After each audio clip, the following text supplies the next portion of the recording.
अमरगढ़ थार रेगिस्तान के बीच बसा एक पुराना राज्य था, जिसकी रेत से गर्मी और सूर्य की तपिश ने यहाँ के लोगों के जीवन को कठोर बना दिया था।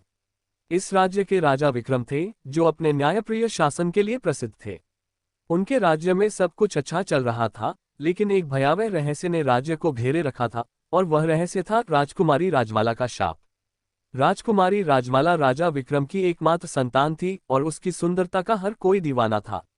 उसकी आंखें आधी रात के तारों जैसी चमकदार और मुस्कान रेगिस्तान के सूरज से भी अधिक दमकती थी। लेकिन उसके भीतर एक डरावना सच छुपा हुआ था। उसे महल से बाहर जाने की अनुमति नहीं थी। लोग कहते थे कि जहां भी वह जाती, वहां कोई न कोई भयानक घटना घटित हो जाती। राज्य के लोग धीरे धीरे मानने लगे थे कि राजमाला पर लगा शाप ही इन अजीब घटनाओं का कारण है। राजमाला पर यह शाप बहुत पहले उसकी मां रानी रतिका के द्वारा एक तांत्रिक का अपमान करने के कारण पड़ा था। एक दिन रानी रतिका अपने महल से बाहर जा रही थी, जब एक बूढ़ी तांत्रिक ने उनसे पानी मांगा। रानी ने उसे नजरअंदाज कर दिया और आगे बढ़ गई। तांत्रिक ने रानी का अपमान महसूस किया और क्रोधित होकर उसे शाप दे दिया, तेरी हर बेटी इस राज्य के लिए विनाशकारी होगी।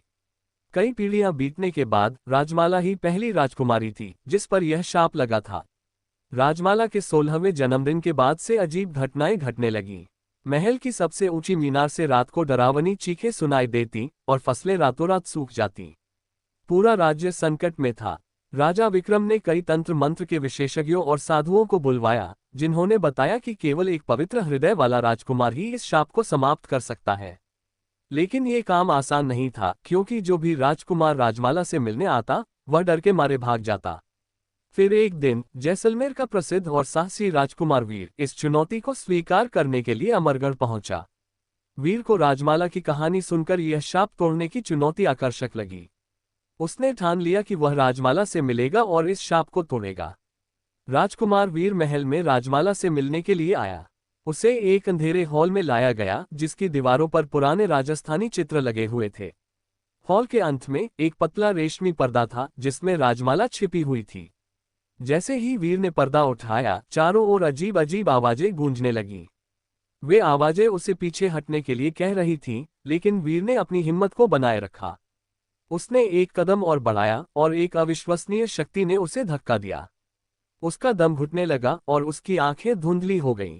तभी एक दुखी और मधुर आवाज ने उसे रुकने को कहा, जाओ जैसलमेर के राजकुमार। ये शाप केवल साहस से नहीं टूटेगा, ये तुम्हारी शक्ति के परे है। वह आवाज राजमाला की थी। वीर समझ गया कि यह शाप एक गहरी शक्ति से जुड़ा हुआ था और उसने महल के सबसे बूढ़े सेवक लाखू बाबा से मदद मांगी। लाखू बाबा ने उसे महल के नीचे एक गुप्त मार्ग के बारे में बताया, जो श्रापित मीनार तक जाता था। वीर ने जलती हुई मशाल की रोशनी में उस मार्ग की यात्रा शुरू की।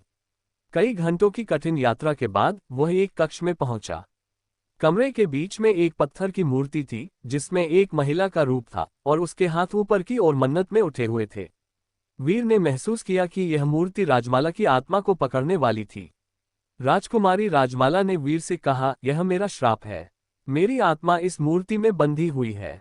अगर तुम मुझे मुक्त करना चाहते हो तो तुम्हें अपनी शुद्ध भावनाओं की आहुति देनी होगी। ये पत्थर तुम्हारी तलवार से नहीं टूट सकता। तुम्हें अपनी करुणा, सहानुभूति और विश्वास से इसे तोड़ना होगा। वीर ने अपनी आंखें बंद की और अपनी सारी भावनाएं महसूस करने की कोशिश की। उसने सोचा, क्या मैं सच में उसे बचा सकता हूँ। फिर उसने अपनी दोनों हथेलियां मूर्ति पर रख दी। धीरे धीरे वह मूर्ति गर्म होने लगी और उसमें हल्की सी चमक आ गई। वीर ने तांत्रिक की आत्मा से प्रार्थना की, मैं माफी मांगता हूँ और वादा करता हूँ कि अब कभी किसी का अपमान नहीं होगा। कुछ ही पलों में मूर्ति टूट गई और कमरे में एक गर्म रेगिस्तानी हवा चलने लगी। राजमाला का रूप ठोस हो गया और वह वीर की बाहों में गिर पड़ी। राजमाला के शाप से मुक्त होने के बाद वीर और राजमाला महल लौटे। राज्य के लोग उनका स्वागत करते हुए चमत्कार मानने लगे। राज्य में फिर से समृद्धि आई। फसलें हरी भरी हो गईं और अमरगढ़ में खुशी का माहौल था। राजा विक्रम ने वीर और राजमाला के विवाह का आशीर्वाद दिया। राज्य में सप्ताहों तक उत्सव मनाए गए। राजकुमार वीर और राजमाला का विवाह हुआ और दोनों राज्यों अमरगढ़ और जैसलमेर एक हो गए। उनका प्रेम और साहस की यह कहानी राजस्थान के रेगिस्तान में सदियों तक सुनाई जाती रही। ये कहानी हमें ये सिखाती है कि सच्ची शक्ति केवल साहस में नहीं, बल्कि दिल से की गई कोशिशों और शुद्ध भावनाओं में होती है।